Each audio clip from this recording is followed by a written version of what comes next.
Hi everybody and welcome. In this video I'm going to show you how you can easily pair your Mifa A1 wireless speaker with your iPhone.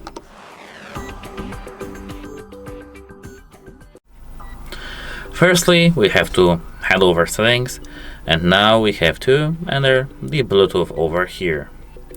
Now we have to disconnect our speaker from the previous device or just turn it on. Then in the devices list, here we should see the Mifa A1. If we don't see that, we have to disable Bluetooth and then enable it back again.